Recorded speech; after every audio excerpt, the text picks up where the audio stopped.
دل تڑپ اٹھا ہے دربار میں جانے کے لیے، چھوڑ کے اس حرم کو آپ بن میٹھا بو کے آپ بسو، چھوڑ کے اس حرم کو آپ بن میٹھا بو کے آپ بسو، پھر کہو سر پہ دھر کے ہاتھ لٹ گئی سب کمائی کیوں، پھر کہو سر پہ دھر کے ہاتھ لٹ گئی سب کمائی کیوں، بن جنگل بیابان ٹھگو ٹھگ کی جمع یعنی دھوکے باز فریبی عیار مکار دھر کے رکھ کر راحت و سکون اور امن کے گہوارے محبوب کریم صلی اللہ تعالیٰ علیہ وسلم کے دیار مدینہ منورہ کو چھوڑ کر چلے آئے، اور دھوکے بازوں عیاروں اور مکاروں کے جنگل میں آ کر ٹھکانہ کر لیا، پھر سر پکڑ کر یہ کہہ رہے ہو کہ میری سب کمائی لوٹ لی گئی، دنیا تو فریبکاری کی جا ہے، یہاں قدم قدم پر طرح طرح کی دل فریبیاں جال بچھائے ہوئے ہیں، جو کچھ نے کمائی کی تھی وہ ان کے جھانسے میں آ کر گنوا بیٹھے، اب سر پکڑ کر یہ واویلا کر رہے ہو کہ میرے ساتھ یہ کیا ہو گیا۔ یاد رکھیں یہ دور اس وقت کا ہے جب انگریز یہاں پر تھے، اسی وقت یہ شعر کہا گیا، باغ عرب کا سروناز دیکھ لیا ہے ورنہ، باغ عرب کا سروناز دیکھ لیا ہے ورنہ، قمری جان غم زدہ بجھ کے چہچہائے کیوں، قمری جان غم زدہ بجھ کے چہچہائے کیوں، سروناز سرو کا عمدہ پودا، قمری فاختہ کی مانند پرندہ، جانے غم زدہ دکھی جان، گونج آواز کا پھیل جانا، چہچہائی پرندے کا خوشی سے بولنا، یوں لگتا ہے کہ جیسے مدینہ منورہ کے باغ کی قمری نے آج محبوب کریم صلی اللہ علیہ وسلم کا مکڑا دیکھ لیا ہے، ہجر و فراق کی ماری قمری کی خوش آوازی بتا رہی ہے کہ آج اس کی خوشیوں کا کوئی ٹھکانہ نہیں، یعنی شاعر احمد رضا جو محبوب کریم صلی اللہ علیہ وسلم کی نعتیں گنگناتا رہا ہے، تو اس کی وجہ ہے کہ آج اس نے محبوب کریم صلی اللہ علیہ وسلم کا جلوہ دیکھ لیا ہے۔ نام مدینہ میں دیا چلنے لگی نسیم خلد، نام مدینہ میں دیا چلنے لگی نسیم خلد، سوزش غم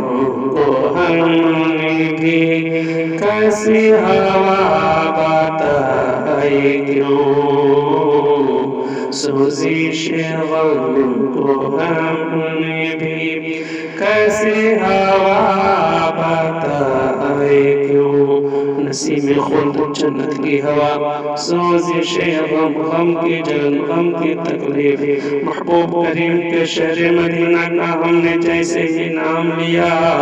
یوں لگا کہ جیسے جنت کی ٹھنڈی ٹھنڈی ہوا چل پڑی ہو،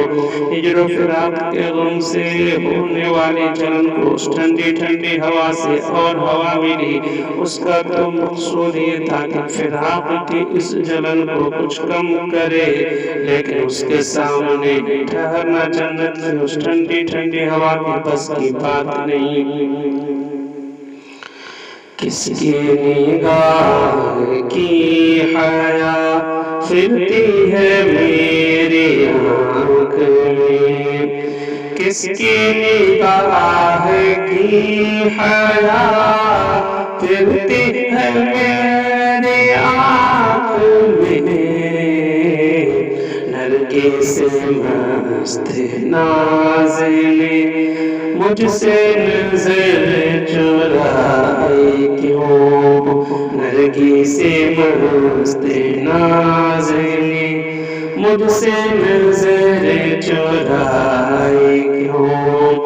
نرگس آنکھ سے مشابہ پھول جو باہر سے سفید اور اندر سے زرد ہوتا ہے،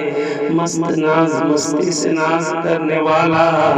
میری آنکھوں میں جب سے محبوب کریم کی حیا جلوہ فرما ہوئی ہے، تب سے نرگس میری آنکھوں سے آنکھیں نہیں ملا پاتی، فوراً آنکھیں چرا لیتی ہے۔ حالانکہ نرگس کی آنکھیں ناز کی مستی سے بھری ہوئی تھی، وہ کسی کو خاطر میں نہ لاتی تھی، لیکن میری آنکھوں میں محبوب کریم صلی اللہ علیہ وسلم کی نگاہ ناز کے جلوے دیکھ کر مجھ سے آنکھیں ملانے کی ان میں تاب نہیں رہی۔ مکھ چند بدر شاشانی مت چمکے لاٹ نورانی، کالی زلف تیرے مستانی مخمور عقیم مدبریاں، کس کا مدہوش نگاہوں کا اعجاز یہاں، رقص کرتے در و دیوار نظر آتے ہیں۔ تو نے تو کر دیا طبیب آتش سینہ کا علاج، تو نے تو کر دیا طبیب آتش سینہ کا علاج، آج کے دود آہ میں بوئے کباب آئی کیوں، آج کے دود آہ میں بوئے کباب آئی کیوں۔ طبیب معالج حکیم آتش آگ، دودھ مطلب دھواں، بوئے کباب کباب کی خوشبو، اے معالج تو نے اپنی عقل و سمجھ کے مطابق میرے سینے کی آگ کا علاج کر دیا تھا، لیکن میرے آگ بھرنے سے ایسا دھواں نکلا جیسے کوئی کباب ہونا جا رہا ہو، اس سے تو یہ مراد ہے کہ میرے سینے کی آگ کا تو اسے علاج نہیں ہو پایا، میرا روگ بدستور آج بھی ویسا ہی ہے جیسا کل تھا، اگر علاج ہوا ہوتا تو کباب ہونے جانے جیسی بو نہ آتی۔ العشق نار یحرق ما سوا